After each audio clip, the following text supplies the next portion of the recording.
Boa noite, pessoal. Sejam muito bem-vindos à nossa aula da nossa disciplina de sinais e sistemas lineares, na nossa segunda aula, né? Então, desejo a todos uma boa noite. É uma grande satisfação estarmos aqui e nos encontrarmos, né, mais uma vez. Então, hoje nós iremos começar a falar o quê? Na primeira aula nós fizemos uma introdução, vimos alguns conceitos ali de energia, a definição, né, de algumas coisas, desde entrada analógica, digital, dessa compreensão. E agora na aula 2 nós vamos começar a introduzir um tema, né, que é a análise do domínio do tempo de sistemas contínuos. E na aula 3 nós falaremos ali da implementação para sistemas discretos. Então, conforme eu comentei, a aula 2 e a aula 3 vão ser um pouquinho mais teóricas, porque é necessário colocarmos, né, o material, né, o conteúdo que nós iremos trabalhar ao longo das nossas aulas, ao longo do nosso módulo. Então, é muito importante esse conteúdo porque basicamente nós vamos fundamentar muita coisa em cima disso. Então, hoje nós vamos ver a análise de sistemas lineares, né, invariantes no tempo, que essa implementação traz o método do domínio do tempo e o método do domínio da frequência. A ideia é o que? Nós pegarmos a contextualização, o conceito, a implementação e futuramente, né, ao longo das nossas aulas, mudarmos o nosso plano de cálculo, né? A gente vai entender isso.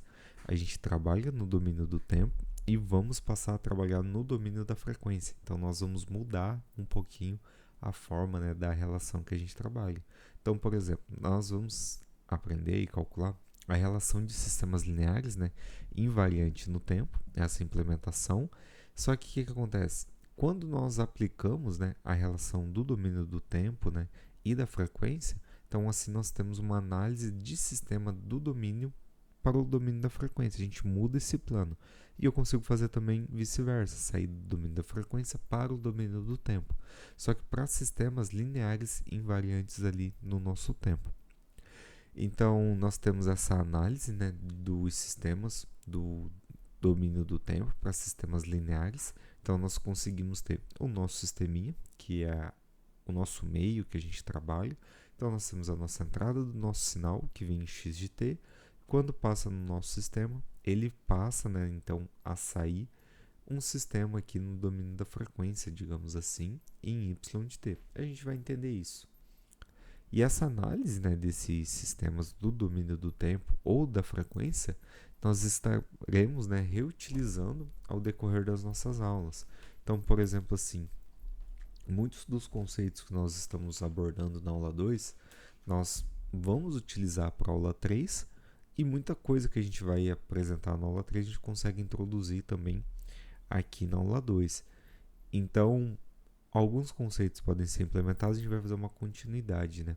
E muita coisa pode ser abordada, por exemplo, na análise do domínio da frequência, ela pode ser feita também através de transformadas de Laplace, de Fourier, transformadas Z também. Dentro da convolução, nós também temos essas condições de sistemas interconectados, estabilidade do sistema e outras condições também. Então, veremos também na aula resposta do sistema, condições internas, resposta de entrada nula e a integral de convolução. Então, um sistema de tempo contínuo é um sistema em que os sinais de entrada do tempo contínuo são aplicados em um sistema e resultam em sinais de saída de tempo contínuo. Então, se o meu sistema, estou trabalhando com o meu sistema, ele entra em x de t contínuo, ele precisa sair em y de t contínuo. Mesmo que dentro do meu sistema eu pegue, passe ele para o domínio da frequência, trabalhe, modifique, faça o que eu preciso fazer com o meu sistema, ali no meu domínio da frequência, e depois eu devolva ele, né, para a minha saída. Entregue para a minha saída uma condição contínua. Como assim? Vai entrar contínuo no meu sistema, ele não pode sair discreto. É isso que eu estou querendo dizer, né? Ele precisa sair contínuo. Se entrar discreto, como nós vamos ver na terceira aula, ele precisa sair nessa configuração.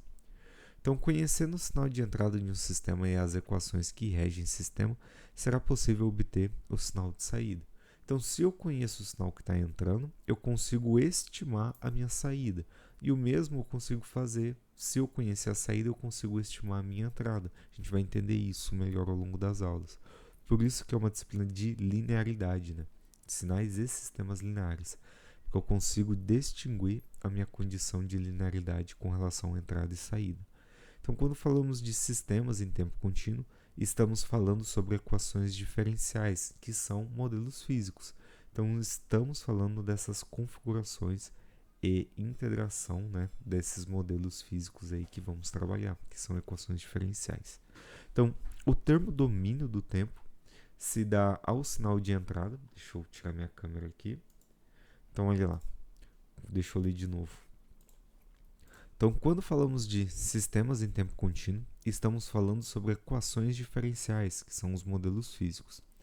Então, o termo domínio do tempo se dá ao sinal de entrada e saída do sistema quando representados como uma função do tempo.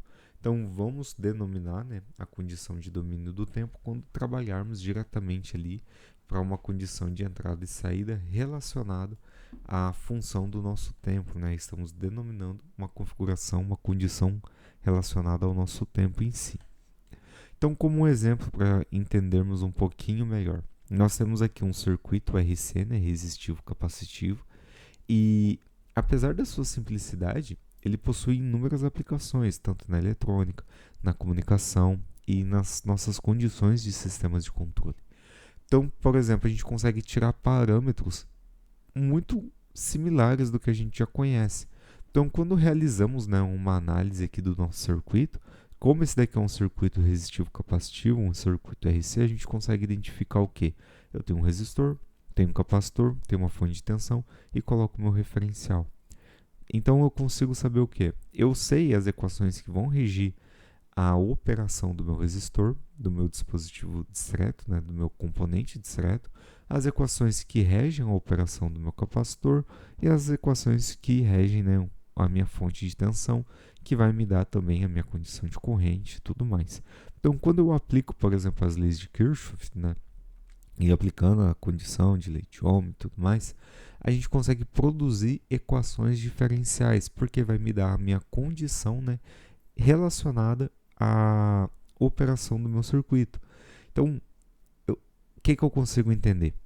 Eu consigo entender que vai ter uma queda de tensão, uma operação para o meu resistor, e vou conseguir entender que existe uma operação, né, para uma tensão também relacionada ao meu capacitor. Então, com isso eu já consigo observar o quê? Eu sei que a lei de Ohm é a relação da tensão, né, que vai ser igual à resistência e à minha corrente. Então aqui eu já consigo observar, né, que eu tenho a minha condição do meu resistor, tenho a minha fonte de tensão no tempo, menos a minha fonte de tensão aqui do meu capacitor, né, o meu VC, né, da minha capacitância. Se eu pegar a minha equação da capacitância, eu consigo chegar numa condição que vai me dar também a minha operação, mas agora eu quero a minha corrente. Então eu vou ter a minha capacitância, que vai ser a derivada de VC, da minha tensão, né, aqui VC sobre dt. Então eu consigo unificar isso daqui. Então, unificando, eu consigo chegar num valor característico, né, de 1 sobre RC Vs, né, de t. Então, aplicando as minhas equações diferenciais que vão apresentar a operação do meu resistor, a operação do meu capacitor, eu consigo, através da lei de Kirchhoff, né, simplesmente distinguir. Então, com isso a gente consegue verificar o circuitos de primeira ordem. Eu consigo trazer, né, uma simplificação também, tanto para o sistema de tempo contínuo, né, que estamos falando sobre essas equações diferenciais que regem o nosso modelo físico. Então eu preciso lembrar disso. Vou trabalhar ali com uma implementação, né, de um modelo físico, eu consigo calcular. Então não vamos nos focar tanto nisso aqui agora. Se for necessário, a gente pode fazer uma revisão ali de lei de Kirchhoff, dessa implementação dos modelos, para a gente calcular. Mas é só para entendermos a ideia. Então, olha lá. Então, a equação 2.3 é referente à equação diferencial do nosso circuito resistivo capacitivo. Nada mais é do que a nossa implementação da nossa lei de Ohm. Então, uma equação diferencial não é apenas, né, uma solução de um determinado problema, mas é também uma representação do comportamento de um determinado problema. Nesse caso, então, do nosso circuito RC aqui. Então, a nossa equação, ela vem descrever o nosso comportamento. Como assim? Quero saber como que ocorre o nível de capacitância, né, a carga, como que ele vem apresentar o seu armazenamento de energia. Então, eu consigo verificar isso através da nossa análise em si. Eu consigo ver qual é a energia que está sendo dissipada pelo meu resistor. Então, a gente faz análise e consegue. Vamos entender, né, e ver ao longo das nossas aulas que é possível também estimar desde a carga da descarga, o ciclo de operação do nosso capacitor, fazendo, por exemplo, uma implementação ali de uma transformada de Laplace.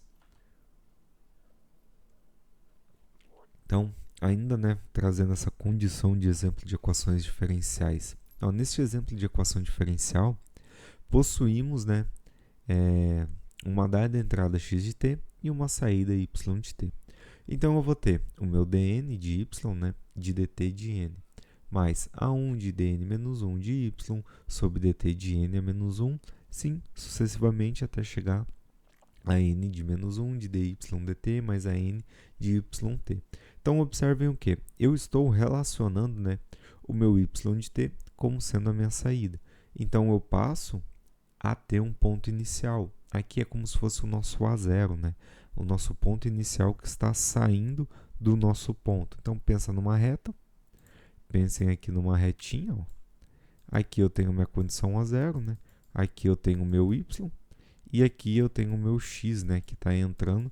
E aqui é o nosso sistema. Ó. Nesse ponto característico, seria como se fosse o nosso sistema. Está entrando, né? O nosso X e está saindo o nosso Y no nosso sisteminha.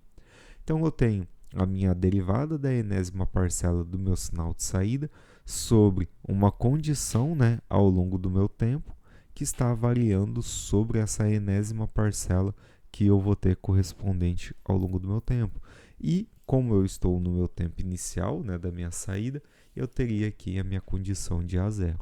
Mas no meu segundo ponto, seria o meu ponto A1, que eu vou ter a minha derivada da enésima parcela menos 1, porque eu tenho menos 1 tempo, né, que eu estou variando para cá, de dt de n a menos 1, assim sucessivamente, até chegar numa parcela, né, da minha condição de saída de AN, né, que seria o meu ponto característico AN, de y de t, né, que seria o ponto ali resultante. E o mesmo vale para o meu sinal de Bn, né, menos m aqui, para x de t, porque eu estou vindo de um lugar para chegar na minha condição de entrada do meu sistema. Então, isolando, né, a saída de um lado da igualdade e a entrada do outro da igualdade, a gente consegue separar. Eu consigo observar a minha saída de um lado, sendo relacionado a y de t, e consigo relacionar também a minha configuração de entrada de x de t. No momento, então, de modelar o sistema, tanto a entrada quanto a saída estão em funções de derivadas. Só que observem o quê? Que tanto a minha entrada quanto a minha saída passa a ser uma equação muito grande. Então, a ideia aqui por detrás da disciplina de sinais e sistemas lineares não é tanto dificultar, mas sim facilitar a implementação do nosso cálculo.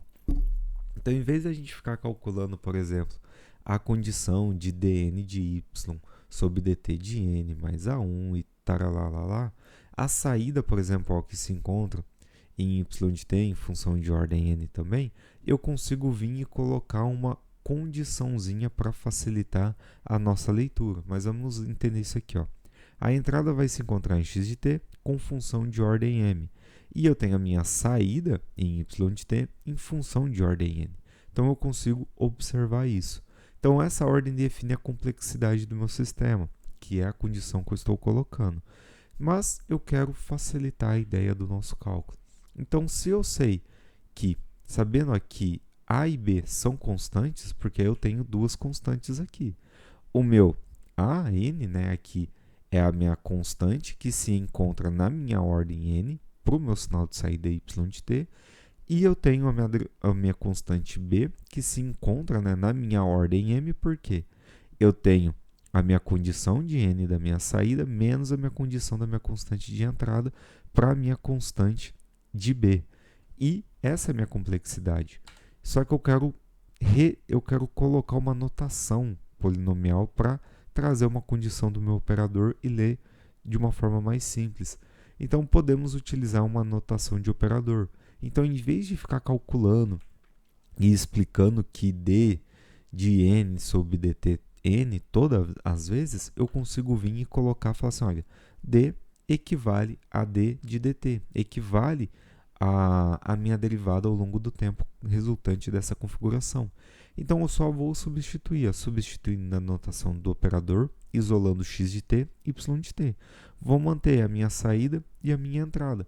Só que agora, em vez de ter de d, n, né, de dt, de n, eu só vou vir e vou colocar que d elevado a n mais a1 da minha constante de d de n menos 1, mais sucessivamente até chegar de an menos 1 de d mais an. Eu consigo, então, colocar uma notação polinomial no meu operador para simplificar um pouco, né, a análise que a gente vai fazer no nosso cálculo. Fica visualmente mais atraente, né, o nosso cálculo e nosso equacionamento. Então, fica um pouco mais bonito, né, visualmente. Em vez da gente ficar trabalhando com um monte de valores, a gente facilita um pouco o nosso cálculo. E a gente faz isso tanto para a nossa saída quanto para a nossa entrada. Por isso que a gente faz a substituição, a anotação do nosso operador, isolando a nossa entrada e a nossa saída em x de t e y de t.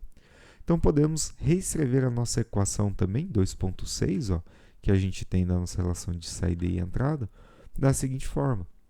Da mesma forma que eu coloquei uma anotação polinomial para o meu d de dt, né, da minha derivada, eu consigo fazer isso para colocar para toda a minha condição da minha operação resultante da minha entrada e da minha saída. Então, se eu tenho, por exemplo, normalmente que n vai ser maior ou igual a m, para garantir que os sistemas sejam estáveis e que o ruído não seja amplificado durante o processo do meu sistema, eu consigo fazer essa uma condição. Então, eu consigo colocar ali que a minha saída, que antes era o quê? Está até aqui embaixo. Antes seria o meu d de n mais a1 de dn menos 1, mais tal, né, sucessivamente, até a parcela condizente de an menos 1, de d mais an, agora eu só vou chamar de qd. Então, eu só vou substituir os meus polinômios, eu vou fazer uma substituição polinomial de uma notação. É uma notação polinomial que eu estou adotando. Então, vai ficar como? A minha relação de entrada e saída, agora eu vou chamar de q de d, y de t, igual a p d de x de t. Então, eu sei o quê? Eu sei que o meu qd agora vai equivaler à minha relação da minha derivada de n, né? Então, eu tenho aqui o meu d de n sobre dt de n, mais a1 de d dn sobre dt de n menos 1, né? Mais a2 de dn menos 2 de dtn, assim até chegar em an menos 1 de dt mais an, que seria o meu valor final ali condizente, e o mesmo vale, né, tanto para a minha entrada ali da minha condição do meu sistema. Então, entrando agora na condição da resposta, né, do nosso sistema, uma condição interna. Então, seria uma condição de resposta à entrada nula. A gente vai entender essa condição de entrada nula quando o meu x de t é igual a zero. Lembra? É uma disciplina de sinais e sistemas lineares, possui uma linearidade. Se tiver uma entrada nula, mas existiu uma condição de saída. Ah, mas como assim, professor? Entrou uma condição nula, mas saiu. A gente vai entender, tá? Então, olha lá. A resposta da entrada nula é uma combinação linear, onde eu tenho um y zero de t, e suas derivadas sucessivas será zero para todo um tempo t. Então, quando eu tenho uma entrada x de t igual a zero, eu vou ter o quê? Eu vou ter a minha saída aqui de d, y0 de t, igual a zero. Ou então, da notação que a gente já conhece, dn mais a1 de dn até y de t igual a zero. Então, na equação 2.11, podemos ver que é representado uma equação diferencial ordinária, uma EDO, que a gente já conhece. Então, a combinação linear de y0 de t e suas n derivadas, né, a sua enésima parcela das derivadas, condizendo, né, a nossa combinação linear de y0 de t. Então, para a realização dessa EDO, é necessário que essas n derivadas possuam uma mesma forma. Então, eu preciso ter uma mesma forma. Então, a minha combinação linear de y0 de t será zero para todas as n derivadas. Então, por definição, o que eu estou falando? eu estou falando que a minha resposta à minha entrada nula vai ser a minha resposta do meu sistema às suas condições internas. Então, eu estou assumindo, né, que a entrada, né, igual a zero traz uma compreensão do meu fenômeno fornecendo informações interessantes sobre o meu comportamento do meu sistema. Então, mesmo que o meu sistema, quando possui uma entrada de x de t igual a zero, o meu resultado possível, né, se somente o meu y0 de t e todas as suas n derivadas sucessivas forem da mesma forma, precisa ter uma condição de linearidade. Caso contrário, a soma não será zero para todos os meus valores de t, para toda a minha parcela constante de t. Então, para satisfazer uma relação polinomial do meu exponencial, sabemos que a propriedade exponencial, né, vai satisfazer isso. A gente vai entender num exemplo seguinte. Então, eu consigo chegar nessa condição, uma condição exponencial. Então, eu vou ter que o meu y0 de t vai ser igual a c, e essa condiçãozinho vai satisfazer a minha determinação da minha condição da minha entrada nula, da minha exponencial de λt. Então, será feita uma substituição em cada termo da nossa equação. Então, a minha solução da minha equação 2.11, né, da minha condição da minha saída. Então, se eu tenho uma parcela de entrada nula, eu vou substituir a minha condição, onde eu tinha a minha notação, agora por d, né, que seria a minha derivada. A gente tem que lembrar que o d equivale à nossa derivadinha aqui, ó, d de dt, tá? A gente não pode esquecer isso. E vou substituir o meu dy0 de t por dy0 sobre dt, que vai ser, então, a minha condição de c lambda exponencial de λt, tá bom? E o mesmo vai valer para a nossa enésima parcela, que vai ser de c lambda n exponencial de λt. Então, esse é o objetivo, né, de obtermos uma resposta para a nossa equação. A gente ter uma condição polinomial com a nossa relação que satisfaça todo o nosso tempo t ao longo da nossa saída, mesmo que a condição da entrada seja nula. E aqui a gente vai entender isso daqui, porque se falamos anteriormente que um fenômeno vai fornecer uma informação sobre o comportamento do meu sistema, eu estou falando, né, que se um sistema for momentaneamente perturbado de seu estado de repouso, que essa seria a minha condição de entrada nula, e se a perturbação for removida, o meu sistema não irá retornar ao seu estado de repouso de forma instantânea. Ele vai ter uma variação até que ele retorne à sua condição do seu repouso inicial. Então, em geral, ele vai demorar um certo período para retornar a essa condição. Então, o repouso vai fazer um caminho específico que é característico ali dentro do nosso sistema, ao longo do nosso sistema.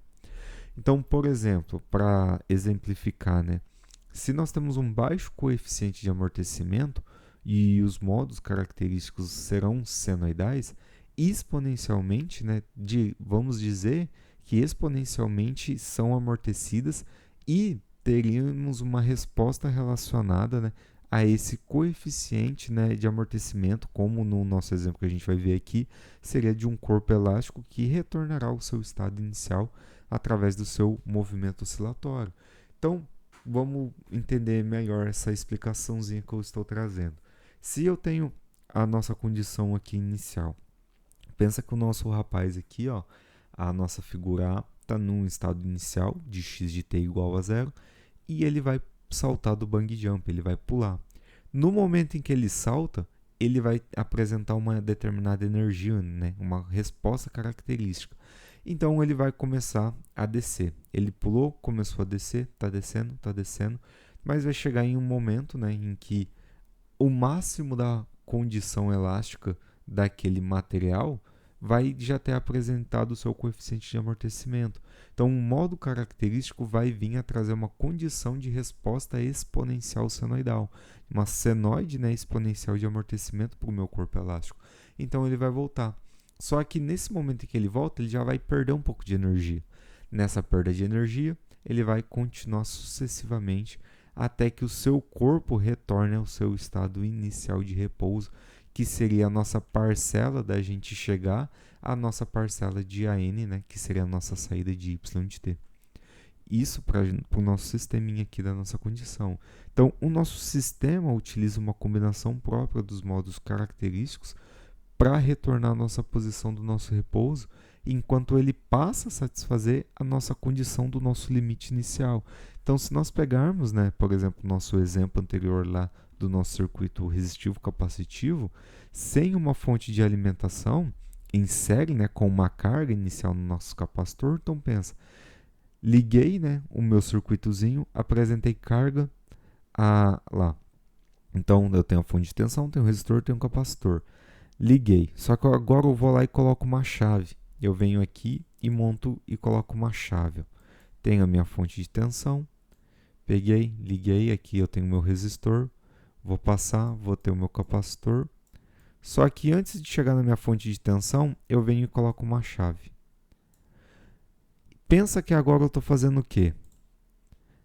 Eu peguei e liguei. Vou deixar aqui em cima para a gente representar como ligado. Vai apresentar um momento de carga no meu capacitor vai se carregar.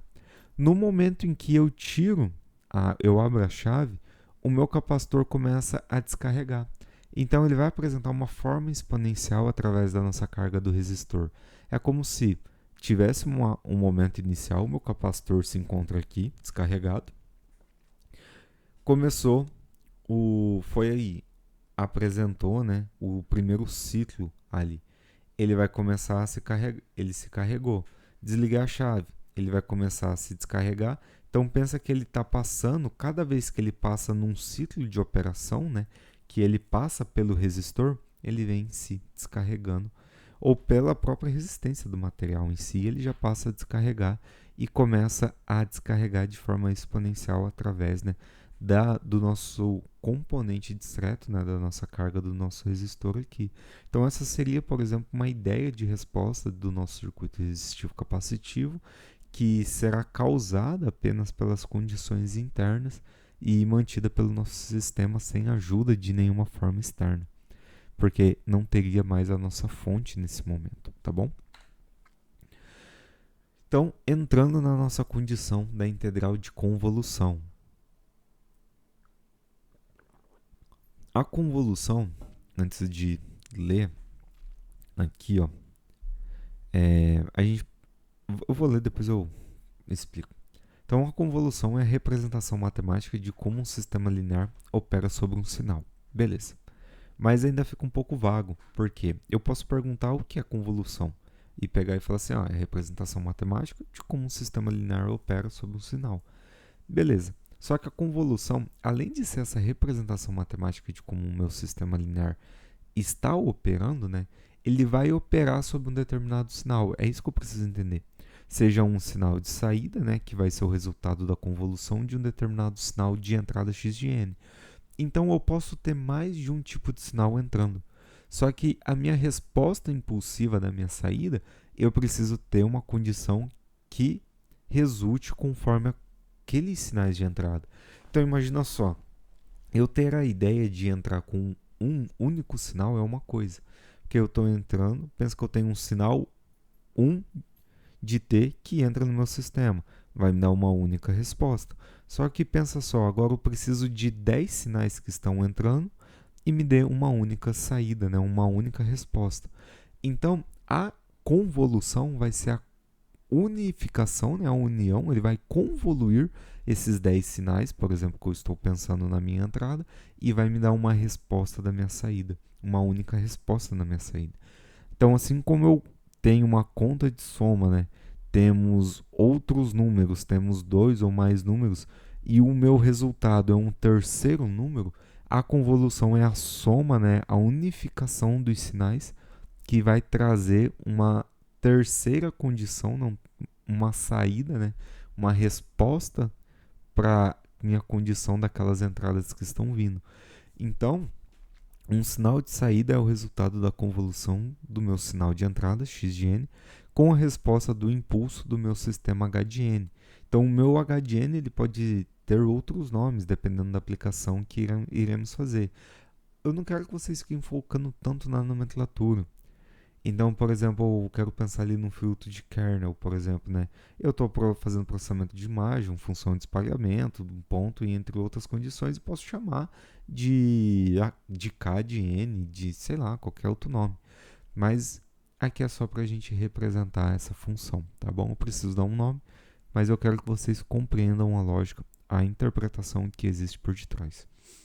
Então, vamos entender. Eu tenho um f de g, ó, um sinal f que está convoluindo com g de t igual a integral do meu limite de integração de 0 a t de f de t menos tal de g de tal de tal. Então, o meu sinal está convoluindo. É a mesma coisa de eu falar que x de 1 de t está convoluindo com o sinal de x de 2 de t, que é igual ao limite de integração de menos infinito a infinito de x2 de t menos tal, de x1 de tal de tal. Isso daqui é a mesma coisa. É a mesma equação, só muda a nomenclatura e o valor do limite de integração, tá bom? Eu quero que vocês olhem, ó, e observem, é a mesma coisa, só está mudando a nomenclatura. Coloquei de propósito. O meu f é a mesma coisa do meu x1 de t, ó, só está mudando. Aqui poderia ter f de t que está convoluindo com g de t, ó, só está mudando a aplicação e um pouco da característica do nosso sinal, beleza? E dentro, né, assim, das propriedades da convolução, algumas são muito semelhantes, né, e com operadores, né, de operação matemática.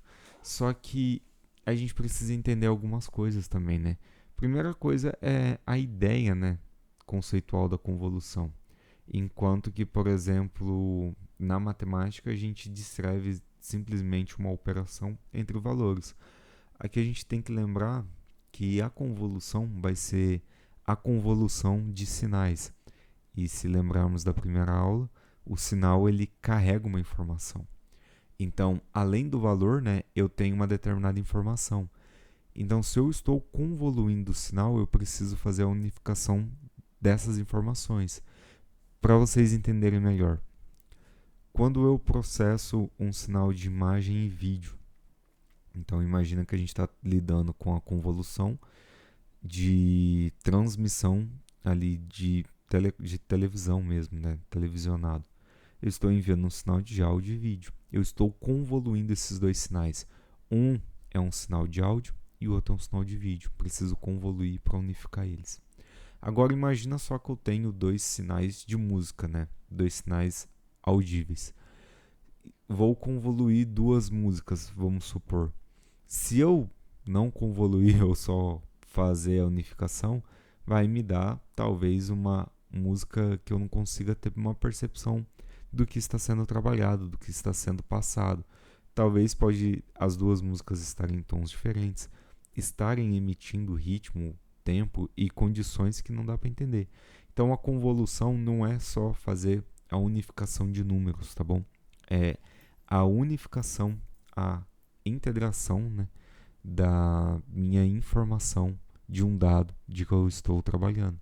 Então, a operação de convolução ela vai ser definida em sistemas lineares invariantes no tempo. Então, a minha resposta de um sistema a uma entrada a um impulso possui também a resposta na forma de impulso. Então, essa resposta de um impulso é como se fosse deslocada no tempo e leva uma resposta também deslocada no tempo. Então, tem características do meu sistema a serem invariantes no tempo. Então, vamos entender essas propriedades para a gente conseguir calcular e trabalhar com essas propriedades de convolução. Então, eu tenho a propriedade comutativa, a gente vai passar nos próximos slides e compreender cada uma, mas só comentando. Tenho a distributiva, associativa, de deslocamento, convolução com impulso, propriedade de largura, e daí eu tenho a minha condição da minha entrada e da minha saída. O meu sinal de entrada é a relação da contribuição do sinal de entrada para os pontos característicos de um sinal de saída. Se eu quero ter uma saída, eu tenho a minha condição da minha entrada.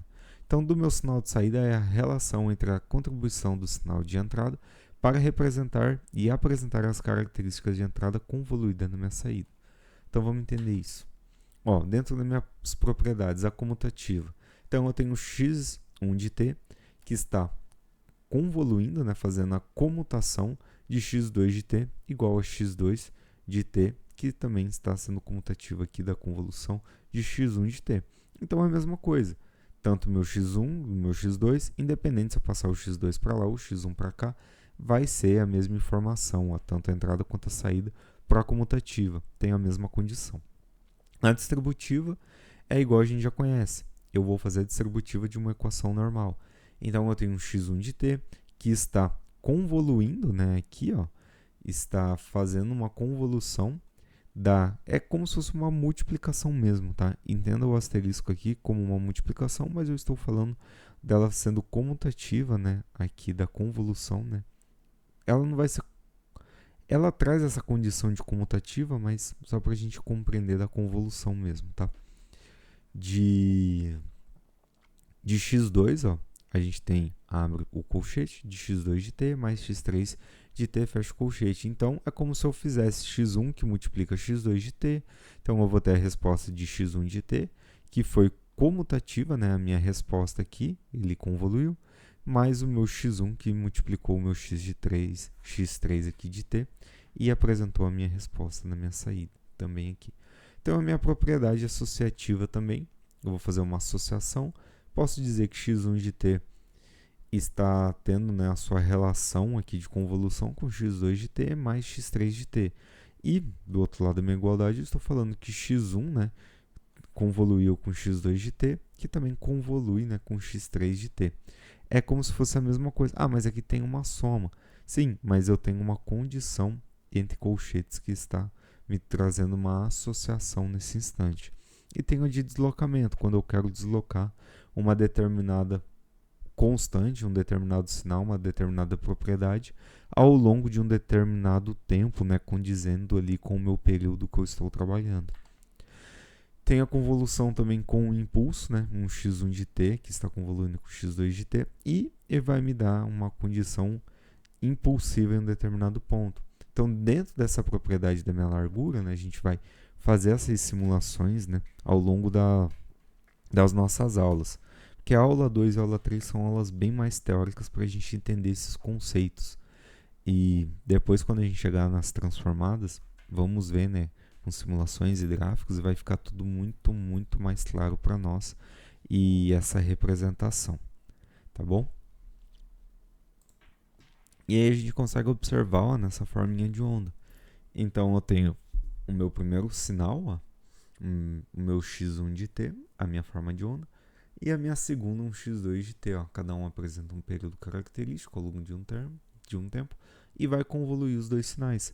Nessa convolução, vou ter uma terceira resposta do meu sinal, ó, que convoluiu tanto o período 1 e o período 2, né, de operação. Então, convoluiu o sinal x1 e o meu sinal x2. Então, tanto a minha informação, né, pertencente a x1 de t e pertencente a x2 de t, puderam ser unificadas, né, convoluídas aqui. E aí eu tenho o meu exemplo gráfico aqui também que a gente vai fazer, né, que eu trouxe do MATLAB, ele está aqui no slide. Então, para um sistema, ó, invariante no tempo, que possui uma resposta impulsiva exponencial de menos t ou de t, em que o de t é um sinal integral, então eu tenho a minha resposta, né, condizente integral. Não vamos ainda focar nessa relação do que é o integral, a gente vai calcular mesmo na aula 4 da transformada de Laplace. Então, uma entrada x de t é aplicada ao sistema que possui o valor de 0,6 e o intervalo de t maior do que menos 1 e t menor do que 0,5.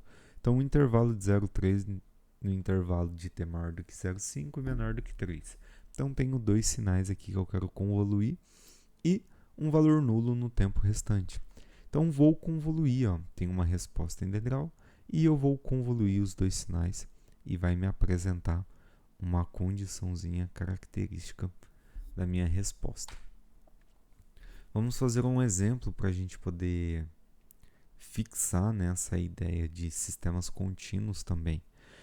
Então, ó, exemplo 1. Determine o sinal de saída y0 de t, onde a componente, né, de entrada nula da resposta de um sistema linear invariante no tempo iniciais são.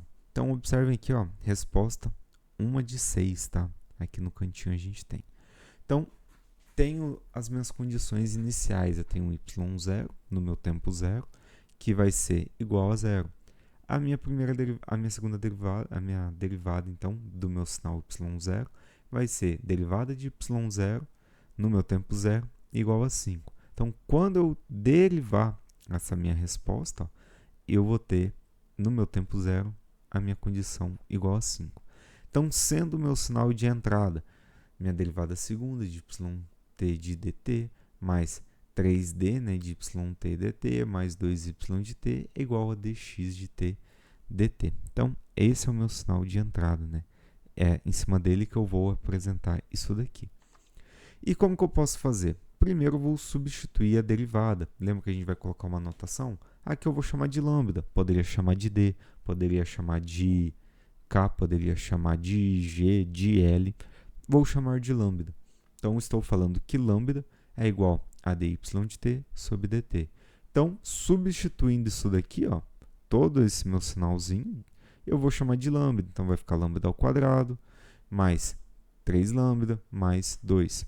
E aí eu consigo chegar em lambda ao quadrado mais 3 lambda mais 2 igual a 0. Opa, encontrei uma equação de segundo grau.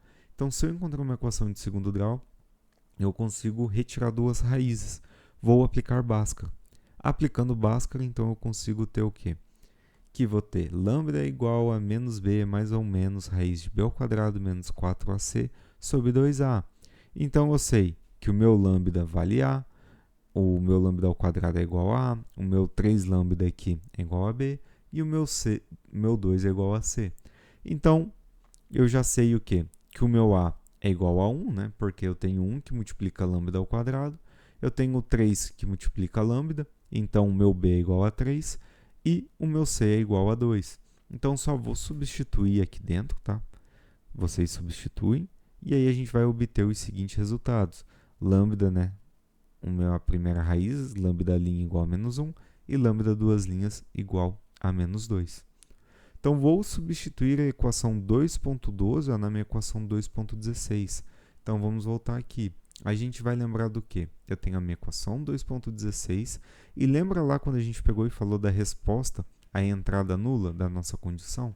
Então, fazendo essa condição da entrada nula, eu vou substituir, ó, porque eu tenho uma combinação linear de y0 de t, então, para todas as minhas n derivadas. Então, eu vou substituir dentro da minha equaçãozinha. Então, vou voltar para cá e vou substituir. Ó. Substituindo a equação 2.12, na minha equação 2.16 eu tenho o quê? Que o meu y0 de t é igual a c da minha exponencial de lambda t. Por isso que eu quis chamar de lambda, para já entender essa relaçãozinha aqui. Então, eu já sei o quê? Que a minha derivada segunda, né, de yt sobre dt, eu chamei lá de lambda ao quadrado, mais 3 lambda mais 2, né, igual igual ao meu lambda, por exemplo, eu poderia estar chamando ali do meu dx, né, de t sobre dt. Então, eu sei que o meu y0 de t agora vale o quê? Se o meu lambda', né, se eu vou substituir, antes eu tinha o quê? Tinha lambda ao quadrado, só que agora o meu lambda ele vale menos 1, então eu vou substituir aqui esses valores. Substituindo esses valores, né, eu tenho lambda ao quadrado. Então, se eu tenho menos 1 ao quadrado, ele vai ficar positivo.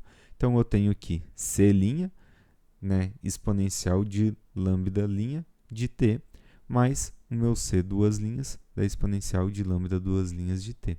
Substituindo, então, né, resolvendo, a gente consegue chegar, substituindo o meu valor de lambda, eu consigo chegar, então, que c' é igual a exponencial de menos t, porque eu substituí o meu menos 1 aqui condizente com isso. E aí eu consigo entender também, né, a minha relaçãozinha de c duas linhas exponencial, né, de lambda duas linhas, que é menos 2, então eu chego no meu valorzinho.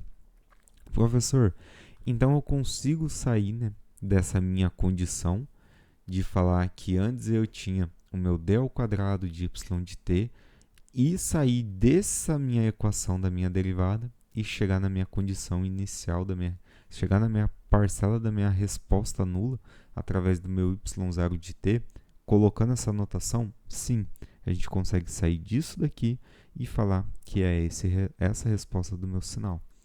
Mas eu apresentei no início da equação duas condições, né? y0 para o meu tempo 0 igual a 0 e a minha derivada de y0 de 0 igual a 5. E a gente precisa calcular isso daqui.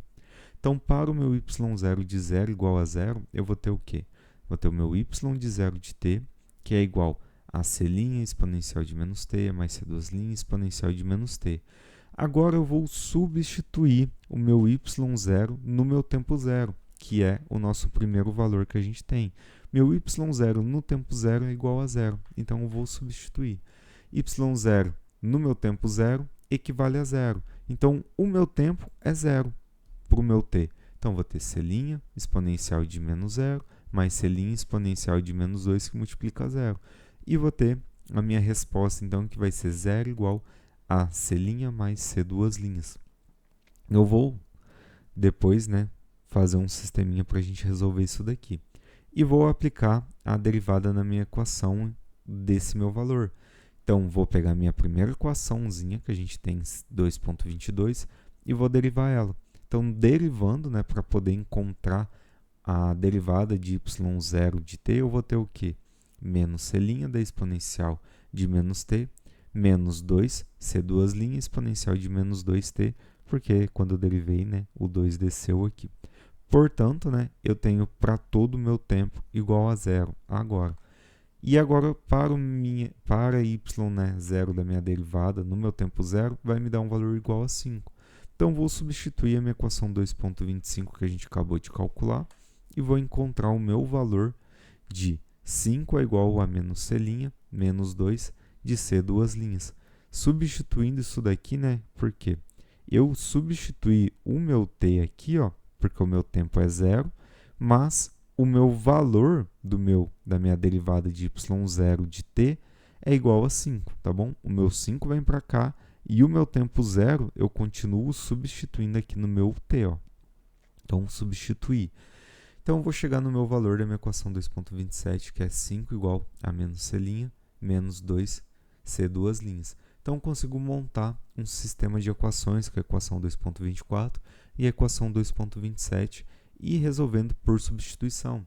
Então, vou ter que 0 é igual a c' mais c2', e sei que 5 é igual a menos c', menos 2 c2'. Então, vamos resolver, né, por substituição, a minha primeira funçãozinha aqui, equação da função do meu sisteminha. Então, é possível reescrever a equação 2,24 assim. Eu tenho 0 igual a c' mais c2'. O que eu vou fazer? Só vou passar o meu c' para o outro lado da igualdade. Como ele está positivo, quando eu passar para o outro lado da igualdade, ele vai ficar negativo. Então, vai ficar menos c' é igual a c2'. E agora eu vou fazer o mesmo, né, para a outra equação, para a equação 2,28. E vou substituir, para a equação 2,27, só que agora eu vou substituir a equação 2,28 dentro da minha equação 2,27. Por quê? Eu tenho duas incógnitas, mas agora eu sei quanto vale c'. C', né, menos c' equivale a c2'. Ou eu posso só substituir o c2', né, aqui dentro, porque c2' equivale a menos c'. Então, eu vou pegar e vou substituir. Eu sei que 5 é igual a menos c', menos 2, que multiplica c2'. Então, vou pegar 5, vai ficar igual menos c' é igual a c2'. Então, eu sei que menos c' equivale a c2'. Vou só substituir esse valor aqui dentro. Menos c' equivale a c2', ó. Menos 2 que multiplica c'. Então, eu tenho c2' menos 2 c2'. Então, eu tenho um valor menor. Então, vai ficar como? Menos c' aqui, né? Porque eu tenho menos 2 c' que eu estou tirando de um c' positivo. Então, vou retirar. Mas eu quero deixar o meu c' positivo. Então, eu só vou passar o lado para o outro lado da igualdade, o meu valor negativo. Então, vai ficar aqui c2' é igual a menos 5. E daí, agora eu sei o meu valor de c2' e sei o meu valor de c'.